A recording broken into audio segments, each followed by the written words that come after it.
High-intensity environments in dance training and the professional world can be overwhelming and stress-inducing.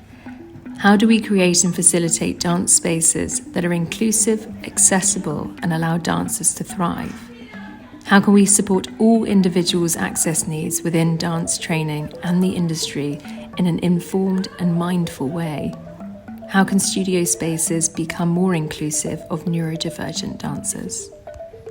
Through this project, we are taking steps in reframing the conversation around neurodiversity to include how we work together in dance spaces, exploring diverse ways of being, feeling, learning, doing, dancing in the studio, developing support strategies for neurotypical and neurodivergent dancers within the studio, the rehearsal space, or the audition, expanding on research surrounding the prevalence of dyslexia amongst performers, collaboratively exploring strategies to alleviate challenges dancers might face within stressful environments, developing tools to support mental well-being before, during, and after high-intensity activities, exploring how dancers retain information and seek out what can be changed to create a more accessible space in an audition setting, classroom, exam, or performance. We hope to positively impact how dancers operate within the studio environment, how they acknowledge their learning styles and processes and utilise them to their advantage, but also how they can nurture and support peers. Consider the wider impact on how dancers operate within the professional industry in future dancing, making, and leadership roles.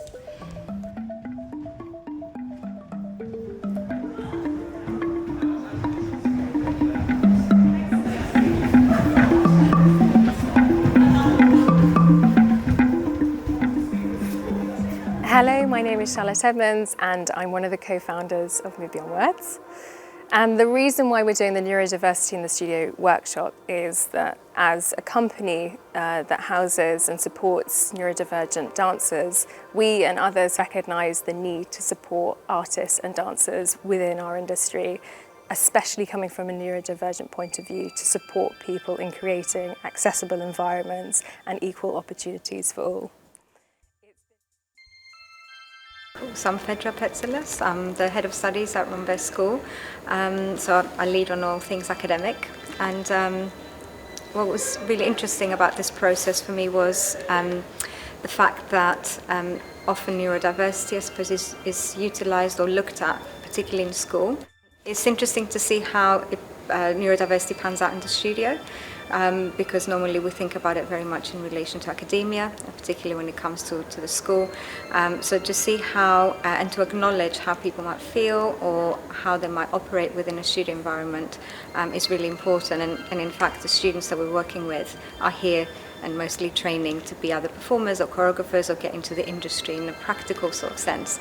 So acknowledging what they might need and what their access needs might be within the practical aspect of our training is really important, and that really highlighted for us, it will rewind back to how we teach and how we create space and manage the studio environment or hold the space, and maybe might filter into actual pedagogy.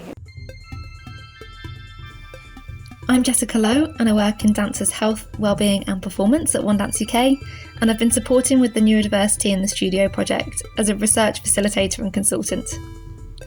Having carried out research around learning styles with neurodivergent dancers before, this project was a real opportunity to dive a bit deeper into some of those niche, complex nuances that arise for them in high-intensity training.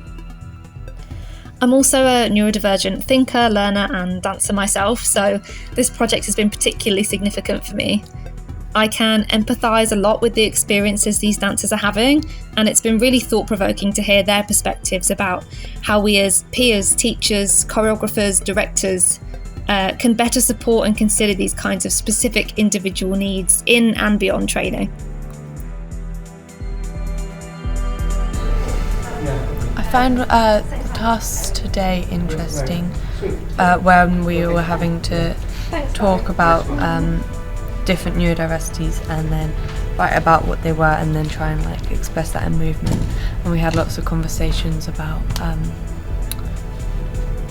so in my group there were 3 of us and we were all neurotypical, and we were like, I don't personally have any like very direct experience of this, but obviously I know lots of people, and we were just it was an interesting conversation of like, how do you approach that respectfully and being aware of your limitations, because you only have your experience. But I'm glad we did the task, because we actually found a lot out in the process of doing it. Kind of because I'm neurodivergent, I think it was more just like hearing all these things and then being very affirming and kind of thinking like, okay, I've actually got to kind of keep going with this process of like unlearning this like narrative of like, oh, I'm lazy, or oh, I'm just not working hard enough, or whatever, and like actually these things can be my strengths, and like I can see things in different ways to other people. That is good. Yeah, I think like the labeling the for like someone who is neurodiverse, it's not that society has made that an issue, because society hasn't like accounted for it, or like the way we function about in life in general hasn't made it accessible for that person, and that's not their fault, that's the systems and the processes around them, because your neurodiversity, like you said, has many strengths to it, and by labelling it as, it means that you struggle with this and you struggle with this and you struggle with this.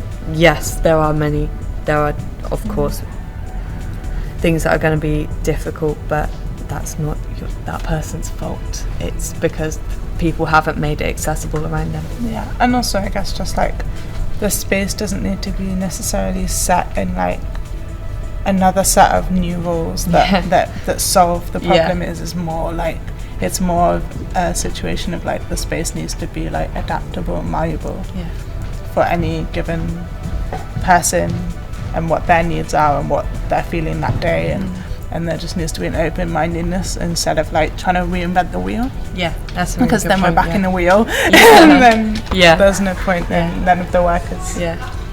And I guess it's the conversation. Obviously it can't only be left in conversation, it's important that action does take place, but conversation and talking about it is a really good place to be able to make sure that does continue happening. We don't go, this is the issue, fix it, these are the solutions, and then we carry on, because there's only going to be more issues from that. And also it's like good to have these conversations now, because we're all forming our own practice, and we're technically the future of dance or whatever.